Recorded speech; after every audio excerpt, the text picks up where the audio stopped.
Hello everyone! Welcome back sa aming YouTube channel. Ako po muli si Ate Mabel, naglilingkod sa inyo at nagbibigay sa inyo ng update about sa mga pwede nating options papunta sa Canada. So ngayon guys, kasi nandito ako sa Alberta, I would like to share sa inyo yung mga options ninyo dito sa Alberta to become a permanent residence po. So pag-usapan po natin ang mga iba't ibang paraan na pwede kayong mag-apply bilang para maging permanent resident dito sa Canada, sa Alberta. So, let's talk about this, guys.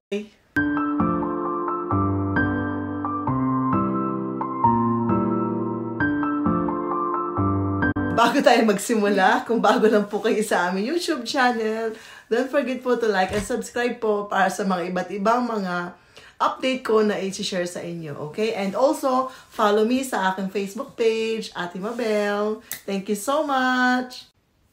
As of 2025, Alberta offers several immigration pathways for individuals seeking permanent residency. This is through the Alberta Advantage Immigration Program. We call it is AAIP. These pathways are designed to attract skilled workers, entrepreneurs, and professionals to meet the province labor market needs. So, below are the key streams available. So, pag-usapan po natin. Number 1 is the Alberta Express Entry Stream. So, available pa po siya sa ngayon, 2025. Kasi this stream allows Alberta to nominate candidates from the Federal Express Entry Pool. So, who meet the specific criteria. So, you have to submit your entry para po mapili kayo. Once napili kayo, is at least makapag-apply na kayo ng PR. But take note, you have to check the eligibility requirements, kung ano yung kailangan ninyong ihanda before you submit your interest to apply. So, una, you have to meet the criteria of one of the federal programs, Canadian Express Class, Federal Skilled Worker Program, or Federal Skilled Trades Program. So, yun po yung mga first eligibility requirements. Achieve a minimum comprehensive ranking system. That's we call it CRS score of 300 po. 300 score po ang kailangan nyo i-achieve to meet the second eligibility requirement. Also, work in an eligible in-demand occupation. Like ngayon, in-demand po ngayon ang cook at saka yung mga ibang streams sa hospitality and tourism. So, demonstrate a commitment to living and working permanently in Alberta. And yeah, yan po yung mga recent updates. Alberta conducted draws under the streams, issuing invitation to candidates with CRS scores as low as 45 depending on the specific pathway. So, meron namang score na pinakamababa is 45 po. Pero depende rin po sa pathway na inyong a-applyan. Second pathway na pwede yung applyan dito sa Alberta is the Alberta Opportunity Stream, which is we call it AOS. Ito po yung sinasuggest ko sa mga nandito na apply to this stream in Alberta. Kasi this stream designed for foreign workers already employed in Alberta. The AOS facilities transition to permanent residency. So, sa mga nandito na, apply to this stream po ha. Ito po yung mga eligibility requirements. So, hold a valid work permit and be employed in Alberta. So, dapat meron kayong valid work permit and employed in Alberta, of course. And have a job offer or proof of current employment. So, ito po yung sinasuggest ko sa mga cook ngayon, sa mga friends ko na nandito na. And also, meron kayong i-meet na requirements, yung language education. So, the work and also work experience requirements, kung may mga experience kayo back in mga ibang bansa or saan naman kayo nanggaling na bansa, you add this too. Then, the application process is you have to ensure eligibility by reviewing program requirements, prepare necessary documents including work permit, job offer, pay stub, language test results. Taasan nyo po kung kaya yung pataasan and educational credential. So, syempre, kailangan din talaga ma-check yung iyong credential. Kung kailangan idaan nyo po sa ECA, that's better po. And then, submit an online application through the AAIP portal and pay the processing fee. If approved, you will receive a provincial nomination and apply for permanent residency through Immigration, Refugee, and Citizenship of Canada. So, yun po yung sinasuggest ko sa mga friends ko out there na nandito sa Canada, sa Alberta especially. This is Alberta stream po ha, AOS po ang stream na ito. Number 3, yun po yung Rural Renewal Stream naman po dito sa Alberta. This stream aims to attract skilled workers to rural communities in Alberta. So, eligibility requirements, obtain a valid job offer from your employer in participating rural Alberta community. Kung if you were, check nyo po kung saan po yung mga community na pwede kayong mag-apply. If you were there, apply now to this stream. And then also, you should have a work experience in relevant field, secure a community endorsement from a designated municipality. So, if you were in, like, Wetaskiwin in Alberta, I think that's part of the rural extreme po. Example ko lang po yun, ha? So, application process, obtain a job offer and community endorsement. Kaya kailangan nyo po mag-submit sa municipality sa kung saan kayong rural ngayon, currently working. And then, apply to the AAIP for nomination. After receiving the nomination, apply for permanent residency through the RICC. So, yan guys. Number 3 po yan ha. Yan po yung rural stream sa Alberta. Number 4 na options ninyo. Kung kayo po ay pasok dito, try to do it yourself po. But make sure you check all your documents and requirements. So, dedicated healthcare pathway. Pa-healthcare pathway po ito. So, targeting healthcare professionals. This pathway addresses Alberta's need for medical staff. Kasi short pa rin po talaga ang medical staff dito sa Alberta. So, we need more healthcare providers. Be a nurse, be a healthcare aide, or a medical technician. So, pasok kayo dito sa stream na ito. Have a valid job offer from an Alberta employer. Kaya lang, dapat may job offer kayo sa Alberta employer.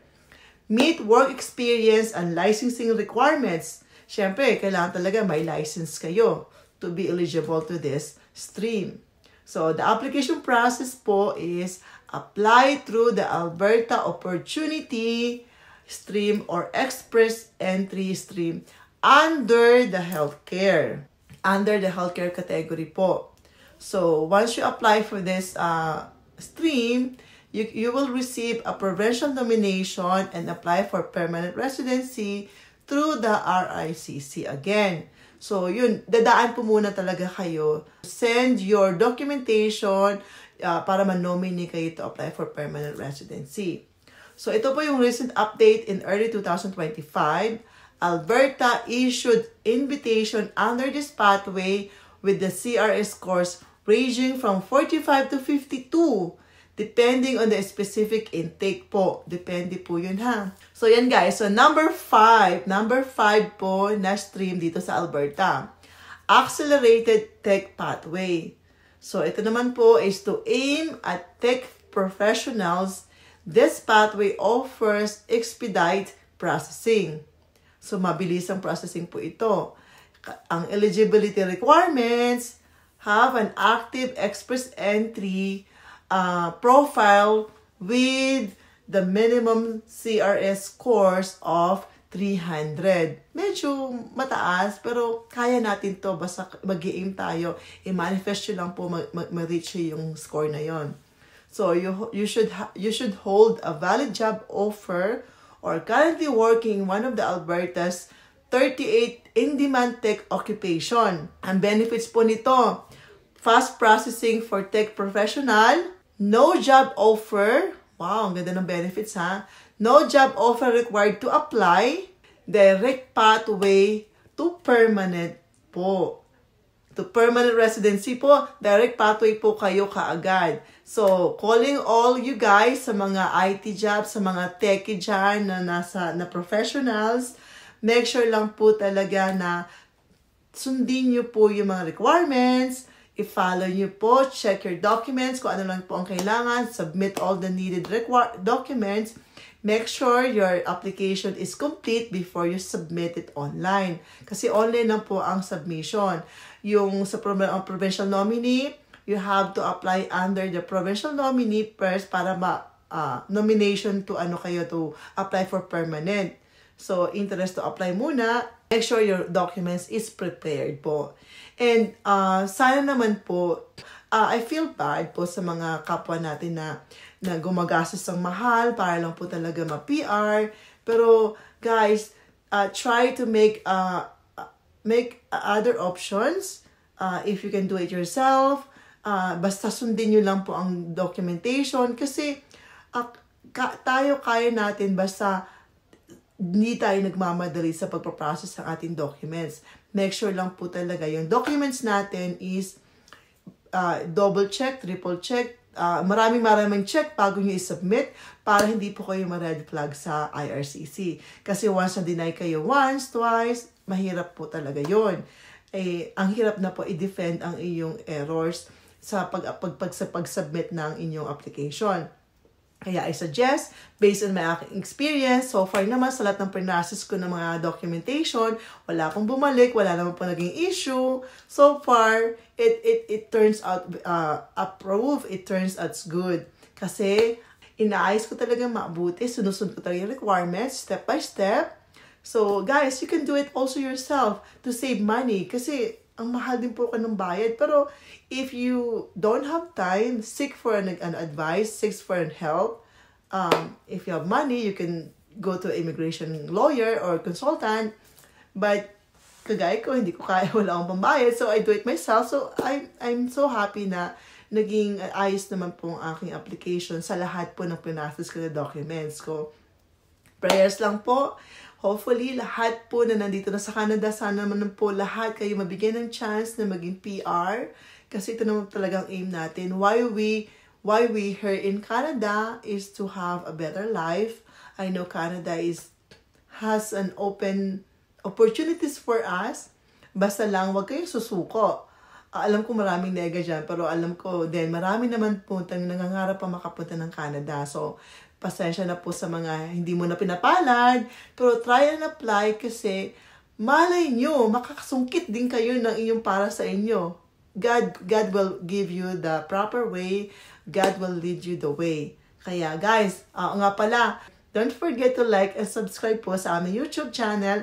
Update ko po kayo muli sa mga bagong paraan kung saan. Ito na po aking update. It's about Alberta. So, I'm so happy na ma-share ko po sa inyo to. Sana makatulong sa inyo. If you have question, just message me sa aking Facebook page, Ate Mabel, or you can send a comment below in this video.